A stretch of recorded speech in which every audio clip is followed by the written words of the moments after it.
Co je vlastně spravedlnost? Rozhodnutí soudu? Posouzení psychologů, které zakazuje přibližovat se k určitým lidem a chodit na určitá místa? I soudce je jen člověk, může udělat chybu. Bohužel pak právě spravedlnost zůstane nenaplněná. A tehdy se člověk uchýlí k obyčejné odplatě. Přesně o tom je náš dnešní příběh. O spravedlnosti, která na sebe musela vzít plášť odplaty. Příběh o naději. Říkají mi Francis a dovolte mi odvyprávět vám příběh Kalinky Bambersky a jejího otce. André Bambersky neměl nejšťastnější život.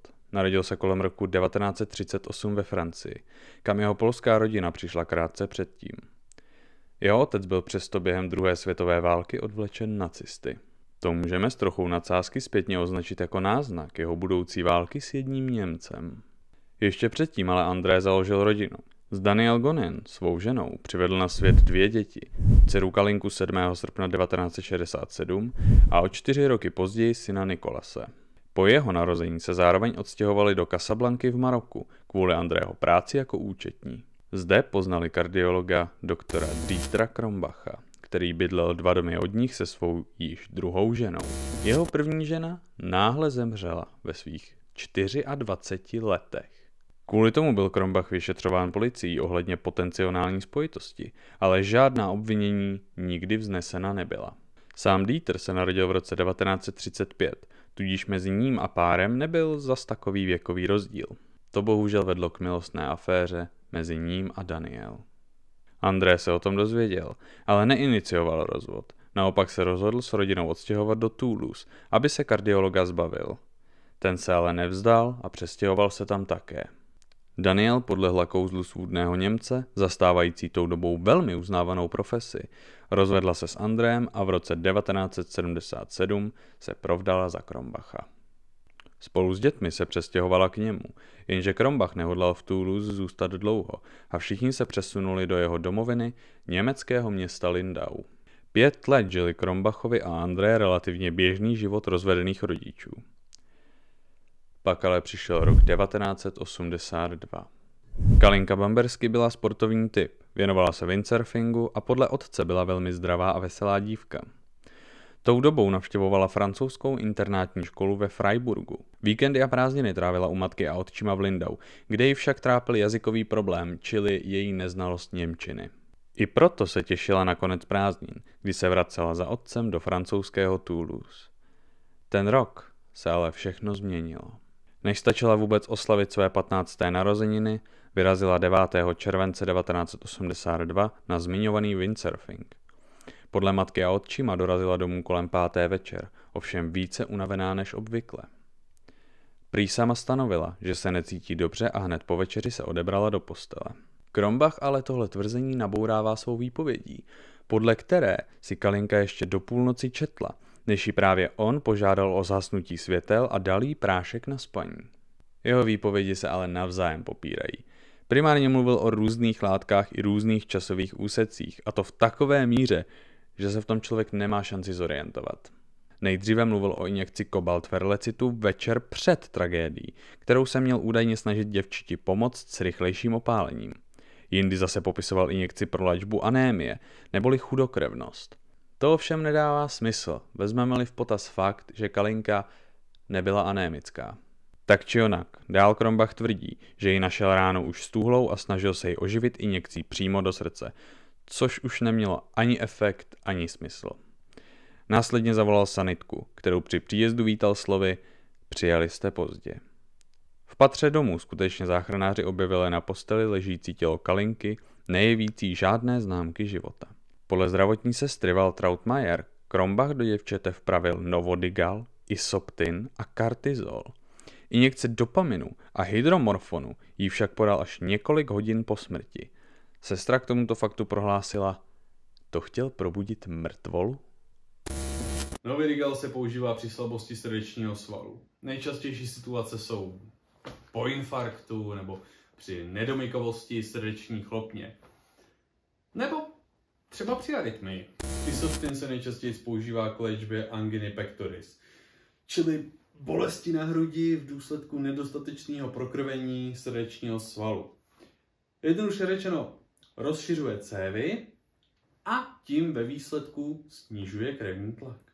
Dopamin který Kalinka dostala nad ránem, vede ke zrychlení tepu a zvýšení srdečního tlaku. Hydromorfon se využívá jako lék na bolest. Je ale hodně regulovaný a používá se jenom, když pacient na jiný opiáty nereaguje nebo je bolest hodně intenzivní. V moderní medicíně byl nahrazený hlavně fentanylem. Krombachovo počínání z lékařského hlediska zkrátka nedávalo smysl. Podle svých slov pravoval do děvčete kalcium s domněním, že umírá na úpal. Přiznal ale, že tělo bylo dávno stuhlé a to je pro doktora jasná indikace, že každá snaha už je marná. Mohli jste si všimnout, že popisuji různé léky a různé situace, při kterých byly do těla vpraveny. Je to tím, že tuhle část příběhu známe jenom z úst Dietera Krombacha. Už chápete, co jsem myslel těmi zmatenými výpověďmi? Podle zmíněné zdravotní sestry Majer po nálezu těla Kalinčina matka plakala, kdežto Krombach působil vyrovnaný, ale zároveň jaksi rozrušený. Asi hodinu po příjezdu záchranářů každopádně Daniel telefonovala Andrému, aby mu smutnou novinu oznámila s tvrzením, že šlo nejspíš o náhlý zdravotní problém, způsobený námahou na 30stupňovém horku z předchozího dne. Už v ten moment se však v Kalinčině otci probouzely pochybnosti. Jeho dcera podle něj byla zdravá mladá dívka, sportovní typ a nikdy neměla vážnější zdravotní problém. Navíc mezi teplotou v Lindau a Toulouse, na který byla dívka zvyklá, nebyl takový teplotní rozdíl, aby způsobil smrt. Nicméně Andrej ještě ten den dorazil do Kalinčina německého domova, kde se setkal i s Dieterem Krombachem. Nemá je ponětí, že na dlouhé roky je tohle setkání jejich poslední. Jako správný otec ale nemohl opomenout rozhovor se svým synem Nikolasem, který mu poskytl důležité informace. Den předtím podle něj Kalinka nebyla nijak výjimečně unavená, jak Krombach tvrdil. Andrej okamžitě pojal podezření a požádal svoji bývalou ženu, aby hned po pitvě poslala kopii pitevní zprávy k němu do Francie, kam se nedlouho poté vrátil. V Německu zatím případ pojal vlastní směr. Otčím oběti působil přinejmenším podezřele, ale k výslechu nikdy přizván nebyl. Pouze odpověděl na 5 otázek, i to však pouze telefonicky. Pro Andreho to byla voda na mlýn jeho podezření a netrpělivě vyčkával na domluvenou kopii pitevní zprávy. Jeho čekání trvalo 3 týdny, přičemž pitva samozřejmě mezi tím proběhla, až nakonec musel podezřívavý otec zatelefonovat Daniel, aby zjistil, proč ještě neobdržel domluvené dokumenty a ať mu je hned pošle. O pár dní později držel skutečně v rukou kopii pitevní zprávy své dcery. Sice v němčině, ale nechal si ji přeložit do francouzštiny. Pitva samotná ale místo odpovědí přinesla jen další otázky, kontroverze a celý případ pouze víc zamotala. Alespoň v Andrého očích. Krombach měl být podle všeho osobně přítomen u pitvy, což úřady sice popřely s argumentem, že otčím obětí čekal na chodbě, ale nejednalo se nakonec o jediný otazník. Na rukou, nohou a okolo genitálí zesnulé byla nalezena zranění, což by nasvědčovalo sexuálnímu útoku. Samozřejmě nesouhlasil čas úmrtí podle patologa a podání injekce podle Krombacha. Ve vagíně byla objevena bílá substance a proběhly tedy výtěry. Nikdy však nedošlo k testování vzorku, neboť se ztratili, než se stačili dostat do laboratoře. Injekce kobaltferlecitu, kterou Krombach podle vlastních slov Kalince podal, musela být do těla vpravena v době blízké smrti, neboť tato látka může vyvolat nepříznivé reakce, ale hned po podání, nikoliv po několika hodinách, jak se oficiálně stalo. V žaludku děvčete se navíc našly zbytky jídla, což znamená, že smrt nastala krátce po večeři. Obsah žaludku se ale našel i v plicích, tudíž smrt musela nastat během kómatu nebo anestezie. Všechno tohle naznačuje, že Kalinka dostala po večeři injekci kobaltferlecitu, která způsobila selhání oběhového systému, bezvědomí, zvracení a nakonec i smrt. Kalinka tedy utrpěla regurgitaci, ale jako příčina smrti uvedena nebyla. Příčina smrti byla totiž podle pitevní zprávy neznámá. Regurgitace je zpětný pohyb tekutin dutých orgánů, jako například návrat nestrávené stravy zpět do úst, ale bez zvracení. Nebo třeba návrat krve při chlopních vadách. Známky sexuálního útoku a poranění pravého pisku vulvy patolog nijak nevysvětlil. Vyšetřovatelé však považovali za podezřelé, že zkušený doktor, kterým Dieter Krombach byl, Vpravil do Kalinky injekci kalcia dávno po smrtelné stuhlosti. Byl tedy zadržen, ale zastánce tou dobou natolik uznávané profese byl zanedlouho propuštěn pro nedostatek důkazů a vyšetřování bylo uzavřeno. Andreho podezření tím ale jen rostlo a dovedlo ho k vyžádání exhumace Kalinčina těla a převezení do Toulouse k nové pitvě. Ta potvrdila zranění nasvědčující sexuální útok. Potvrdit nebo vyvrátit ho však patolog nedokázal, neboť k tomu je potřeba vyšetření genitálií a konečníku. Právě tyto orgány však z neznámého důvodu na dívčině těle chyběly. Dodnes nikdo neví, kam zmizely, kdo je vyňal a hlavně proč. Francouzští lékaři ale poukázali i na špatnou kvalitu původních toxikologických analýz z Německa a dokázali potvrdit, že vpich na pravé ruce byl proveden těsně před smrtí, nikoliv několik hodin předtím, jak tvrdil Krombach. Sám André po exhumaci prohlásil, Kalinka byla rozřezaná jako prase na jatkách, ale nikdo nechtěl vědět, proč a jak zemřela. Německo však všechny snahy bojkotovalo. Odmítalo vydat svého občana k trestnímu stíhání do jiné země a samosoud ukončilo v roce 1987 se závěrem, že není dostatek důkazů, zda injekce přímo nebo nepřímo způsobila smrt Kalinky. André ale neměl v plánu se vzdát. Vybaven 5000 kopiemi vlastnoručně napsaného dokumentu se vydal do Lindau, Krombachova bydliště, kde se zrovna odehrával pivní festival. Chodil pak po městě a rozdával ony letáky. O jaké letáky šlo? Letáky, v nichž André veřejně prohlašoval, že Krombach je zločinec, vrah jeho dcery a že žádá spravedlnost. To trvalo, než ho vyzvedla Krombachova dcera Diana s policií. Ti ho zatkli, vyslechli a znovu propustili na svobodu. Sám doktor ale vysoudil od Andrého odškodnění 500 000 německých marek, které však Kalinčin otec jednoduše odmítl zaplatit. Místo toho začal přesvědčovat francouzské úřady ke stíhání Krombacha, což se mu dokonce povedlo a Dieter Krombach byl v roce 1995 v nepřítomnosti shledán vinným z násilí vedoucího k úmrtí a odsouzen na 15 let vězení. André konečně ucítil spravedlnost a myslel, že tohle je vítězství. Opak byl ale pravdou. Německo odmítlo vydat svého občana do cizí země. V Mnichově byl shledán nevinným a tím to pro Německo končilo. Andrému nezbývaly v podstatě žádné možnosti. Jak ale sám prohlásil, bylo jasné, že Krombach zabil Kalinku. A stejně tak bylo jasné, že já se nevzdám. V zaměstnání dal výpověď, sebral všechny naspořené peníze a vyrazil na hon. Tehdy narazil na příznivý vítr. Opatrný, dokonalý doktor šlápl vedle. Francouzský soud mu sice osobně ani profesně neuškodil, ale jen 2 roky po rozsudku, tedy v roce 1997, byl obviněn, že ve své ordinaci nadrogoval a znásilnil 16letou pacientku. Šok však nastal, když se Krombach přiznal. U soudu pak promluvila celá řada žen, které popisovaly obdobnou zkušenost s obžalovaným. Například žena, která u něj pracovala jako uklízečka a pravidelně k němu docházela na injekce železa. Jednou o obědové pauze jí měl nabídnout injekci vpíchnout hned, když tam nikdo není, aby nemusela odpoledne znovu přijít a čekat před ostatními pacienty. V ordinaci se jí ale místo injekce pokusil znásilnit. Na to bohužel chyběly důkazy a Krombach tak od soudu odešel s rozsudkem 2 let odnětí svobody, které ale neodpykal celé. Přišel ale i o svou lékařskou licenci, tedy nemohl dál provádět lékařskou praxi.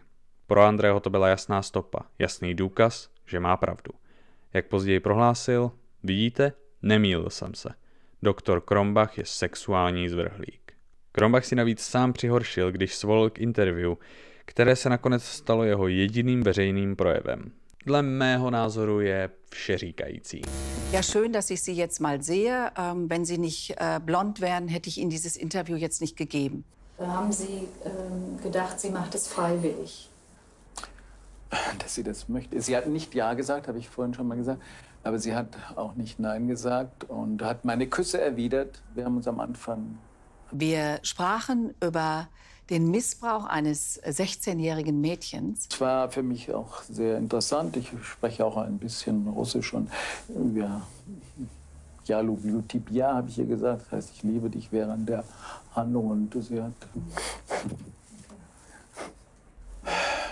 Wer schweigt, scheint zuzustimmen, hat man im alten Rom gesagt. Aber...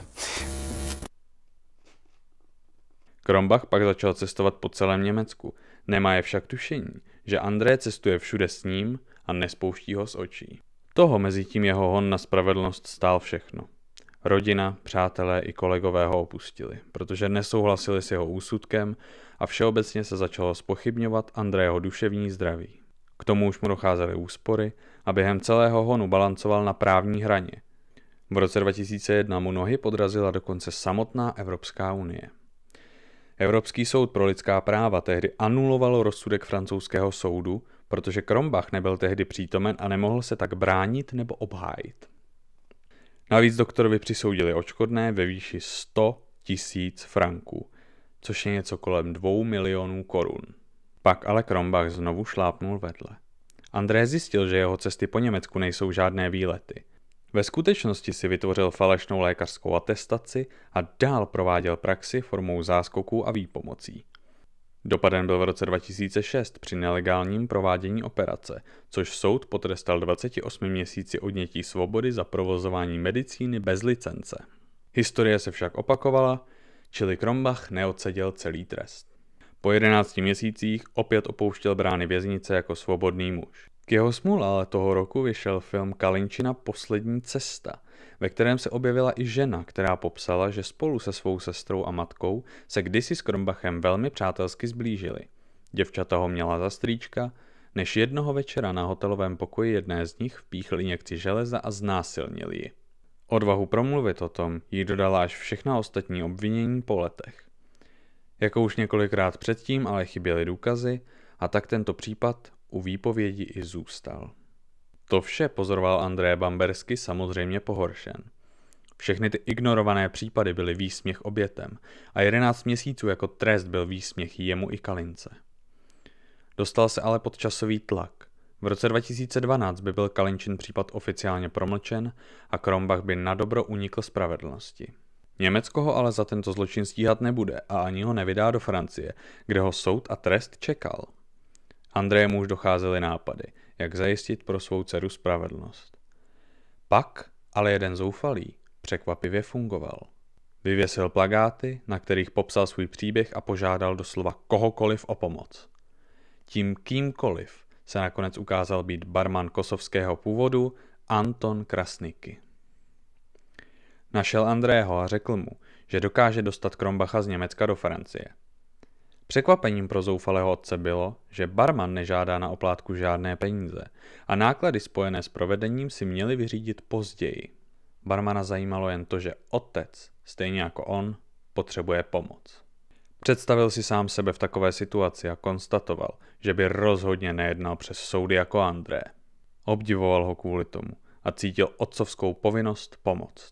9. října 2009 dal André Bambersky Antonovi souhlas k převezení Krombacha do Francie. Mělo jít ale jen o převoz. Jasně spojenci vysvětlil, že jde jen o zajištění, že doktor bude čelit trestu. Sám André ale trestat nebude a ani nechce. Krasniqi měl plán jasný. Najal 2 členy ruské mafie, se kterými se znal, a spolu s nimi vyrazil v dodávce do Německa.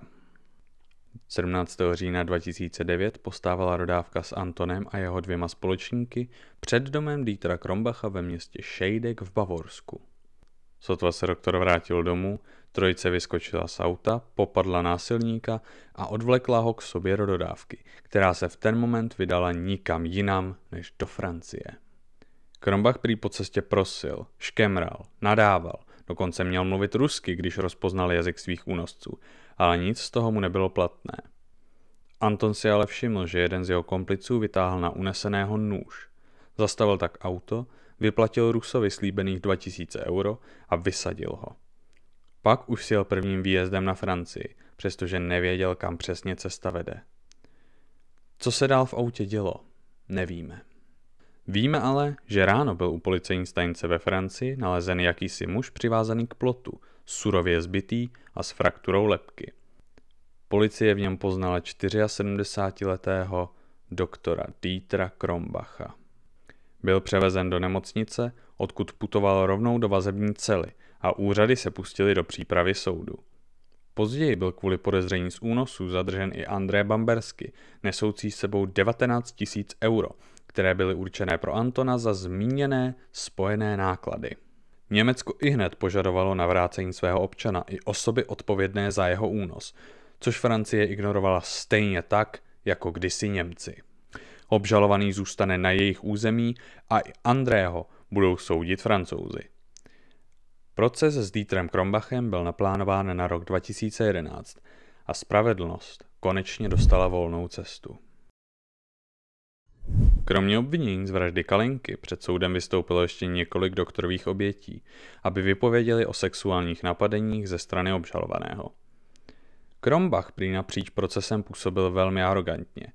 Když se mu otázka líbila, ochotně odpovídal, ale když se otázka nelíbila, jen přiložil ruku k uchu naznačujíc, že neslyšel a odpovědi se soud nedočkal. Obvinění ale nezněla tak, jak byl zvyklý z německých procesů. Nikoliv znásilnění či sexuální útoky, ale úmyslné ublížení na zdraví vedoucí k neúmyslné smrti.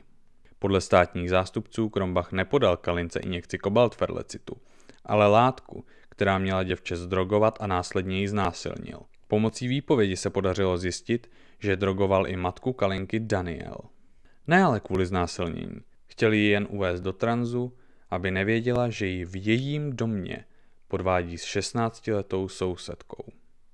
I v noc vraždy Kalinky byla Daniel zdrogovaná látkami od Krombacha. I ona u soudu konečně prozřela a pochopila, že její manžel je narcistický sexuální zvrhlík. Doktor navíc během procesu prodělal infarkt a v důsledku nemohl ani stát na vlastních nohou.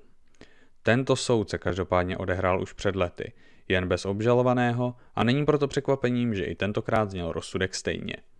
22. října 2011 byl doktor Dieter Krombach odsouzen k 15 letům odnětí svobody. André Bambersky po 29 letech honu dopřál svojí dceři spravedlnost. Krombach se samozřejmě zkoušel odvolat, ale i odvolací soud v roce 2012 rozsudek potvrdil. V roce 2016 soud ve francouzském Melun nařídil doktorovo propuštění ze zdravotních důvodů. Odvolání obžaloby ale tuhle snahu zmařilo a Krombach zůstal za mřížemi. Jeho právník se ale pokusil obrátit ještě na kasační soud, což ale také ztroskotalo. Kasační stížnost projednává soud druhého stupně. Nemůže sice rozsudek změnit, ale při odhalení pochybení při původním procesu nebo splnění jiných zákonných podmínek může rozsudek zrušit a poslat ho zpátky k soudu prvního stupně k novému projednání. Zoufalý doktor se 2. dubna 2014 obrátil na Evropský soud pro lidská práva, který mu konec konců už jednou pomohl, s odvoláním na fakt, že byl dvakrát souzen pro jeden zločin. V březnu 2018 bylo i toto odvolání zamítnuto, s tím, že nezávislé stíhání ve Francii a Německu nevylučuje Evropská úmluva o lidských právech. Krombachovi zdravotní problémy byly skutečné a proto byl přeci jen ze zdravotních důvodů v únoru 2020 předčasně propuštěn z vězení. Svobody už ale moc neužil. 12. září toho roku doktor Dieter Krombach zemřel stářím, osamělý ve svém domě v Německu. Vrátíme se zpět v čase k procesu. Musíme si konec konců říct, co se stalo s Andrem. Německo požadovalo po Francii jeho vydání ke stíhání v Německu, což Francie stejně jako kdysi Němci smetla ze stolu. André u soudu přiznal vše, včetně povolení k unesení Krombacha a odešel od řízení s roční podmínkou za podněcování k únosu. Anton Krasniqi před soudem stanul také. Vše ochotně přiznal a za únos si vysloužil rok odnětí svobody. André svého přítele ve vězení navštívil, aby projednali srovnání dluhu, ale barman si dál stál za tím, že žádné peníze nechce. Jak sám řekl, udělal bych to klidně znovu, abych jako otec otci pomohl dosáhnout spravedlnosti pro dceru. Prý mu během pobytu ve vězení volala rodina, aby mu řekli, že za to, co udělal, jsou na něj nesmírně hrdí.